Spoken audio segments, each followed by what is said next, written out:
रायपुर से एक बड़ा अपडेट है। अनवर ढेबर की मुश्किलें बढ़ गई हैं।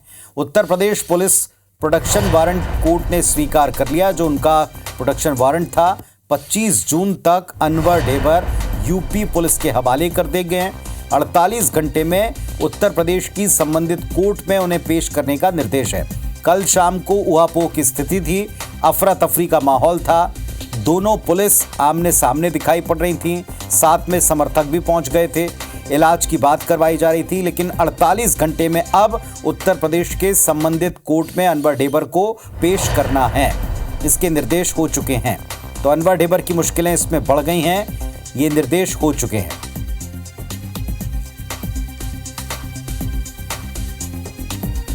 बड़ी खबर है, 25 जून तक अनवर ढेबर यूपी पुलिस के सुपुर्द कर दिए गए। और इस वक्त पूरा अपडेट लेकर मेरे सहयोगी तहसीन जैदी जुड़ गए हैं। जी तहसीन, बताएं, कल शाम को आपने ही वो लाइव तस्वीरें हमको दिखाई थी जब जेल से बाहर निकलते ही बाहर पुलिस का जमावड़ा था। यूपी पुलिस, छत्तीसगढ़ पुलिस, वकील, समर्थक सब एक साथ थे।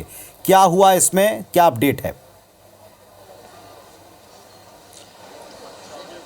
देखिए, कल की घटना के बाद जो है पूरी रात भर जो अनवर ढेबर हैं उनको सिविल लाइन थाना में कस्टडी में रखा गया, क्योंकि 9:14 पे उनके परिजनों को कल गिरफ्तारी की सूचना यूपी पुलिस के द्वारा दे दी गई थी।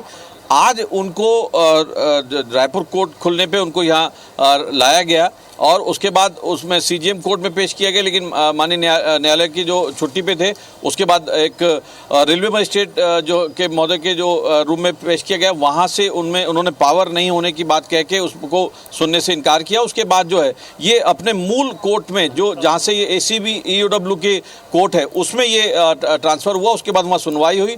दोनों पक्षों की जो कह सकते हैं कि उसमें बहस हुई, काफ़ी लंबी बहस हुई। और जिस तरीके से यूपी पुलिस के एक डीएसपी स्तर के अधिकारी, उन्होंने यहाँ पे खुद पैरवी की, उसमें किस तरीके के तथ्य है, क्या पूरा उसमें मामला था, इस पे बात करने के लिए हमारे साथ खुद बचाव पक्ष के जो वकील हैं अमीन खान, हम उनसे जानते हैं। आप लोगों ने विरोध किया जो यूपी पुलिस का जो प्रोडक्शन वारंट था, उसके बावजूद भी जो है उनको प्रोडक्शन वारंट दिया गया और यूपी पुलिस लेके अभी निकली, तो किस तरीके के बहस हो पाई? थोड़ा सा आपको करेक्ट कर रहा हूँ, प्रोडक्शन वारंट नहीं है, वो ट्रांजिट वारंट है। और ये कोर्ट से ट्रांजिट वारंट ही मांगे थे। हमने भी कहा था कि ट्रांजिट वारंट मिलना चाहिए, लेकिन हम ट्रांजिट वारंट पे हम थोड़ा कोर्ट से रिलीफ ये चाह रहे थे कि कोर्ट हमको ट्रांजिट बेल दे दे, तो हम 10 दिन के अंदर, 8 दिन के अंदर, जो भी कोर्ट समय बोलेगी उस समय में हम उस कोर्ट में, कंसर्न कोर्ट में पेश हो जाएंगे। लेकिन वस्तु स्थिति इसके पीछे की ये थी कि कल तक के यूपी एसटीएफ की पुलिस जो थी, वो ये चाह रही थी कि कल रात में वो जेल परिसर से अरेस्ट करे और डायरेक्टली सीधा वो उठा के लेके जाना चाह रहे थे, बिना कानूनी प्रक्रियाओं का पालन किए। और हमारा कल से यही जद्दोजहद था कि कल ये किसी तरीके से पहले कोर्ट में पेश करें, कोर्ट के रिकॉर्ड्स पे चीज़ें आएँ, उसके बाद कोर्ट की अनुमति से लेके जाएँ वो। तो कभी हमने ट्रांजिट वारंट, क्योंकि ट्रांजिट वारंट उनका राइट है, कोर्ट को देना ही होगा, बस ज़्यादा से ज़्यादा कोर्ट उनको ट्रांजिट बेल का सुविधा। अगर बात करें यहाँ पे अमीन भाई कि जो बहस हो पाई है, उसके बाद निर्णय किस तरीके का दिया, क्योंकि अभी यूपी पुलिस उनको लेके निकली है? देखिए, सबसे आज जो इन्होंने कोशिश यही की थी कि वो समय मांग रहे थे 4 दिन का, तो कोर्ट ने ये कहा कि किस हिसाब से आप 4 दिन में ले जाना चाह रहे हैं, जबकि ये कल फ्लाइट से ले जाना चाह रहे थे। लेकिन आज इन्होंने तर्क दिया कि आज हम बाई रोड लेके जाएंगे। ठीक है, ये उनका डिस्क्रिप्शन है, वो किससे ले जाएं। कोर्ट ने ये कहा कि आपको 48 आवर्स का समय दिया जा रहा है। उस 48 आवर्स के समय में आपको कंसर्न जज जो मेरठ के हैं, एसीबी स्पेशल कोर्ट के जो हैं, उनके सामने इनको पेश करना होगा और उस दौरान इनकी सुरक्षा और क्षेम का पूरा ध्यान रखना पड़ेगा।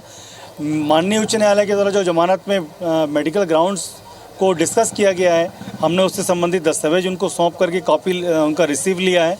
इसलिए उनको सारी चीज़ों को ध्यान में रखते हुए मानवाधिकार का ध्यान रखना पड़ेगा। कल एक मेडिकल डॉक्टर भी आए थे, उन्होंने भी उसमें उनको फिट बताया, फिट फॉर जर्नी उसमें उन्होंने मेंशन किया। तो उसमें उसके बाद जो है अभी यहाँ से निकली, किस तरीके से इस पर चर्चा हो? देखिए, उन्होंने फिट फॉर जर्नी किस आधार पर लिखा है, ये सवाल तो आपको उनको करना चाहिए, उनसे करना चाहिए, क्योंकि माननीय उच्च न्यायालय के आदेश पर जो मेडिकल बोर्ड का गठन हुआ था, उसकी पूरी सर्टिफाइड कॉपी मैंने कोर्ट में पेश की है और कोर्ट ने खुद बेल ऑर्डर में उस मेडिकल स्थिति का उल्लेख किया है।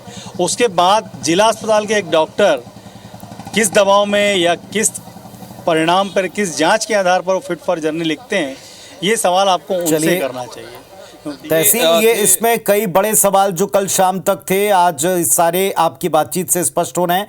फिलहाल बड़ा अपडेट ये कि 48 घंटे में अब यूपी मेरठ कोर्ट में अनवर ढेबर को पेश करना होगा और पुलिस की जिम्मेवारी होगी, जो टीम उत्तर प्रदेश पुलिस की आई है मेरठ पुलिस की, कि उन्हें वहां सुरक्षित तरीके से कोर्ट में पेश किया जाए और प्रक्रियाओं का पालन हो। शुक्रिया आपका भी और वकील साहब का भी जुड़कर पूरा अपडेट हमको देने के लिए। तो बड़ी खबर है, अनवर ढेबर की मुश्किलें बढ़ गई हैं। 48 घंटे में अब उन्हें यूपी मेरठ की कोर्ट में पेश होना है।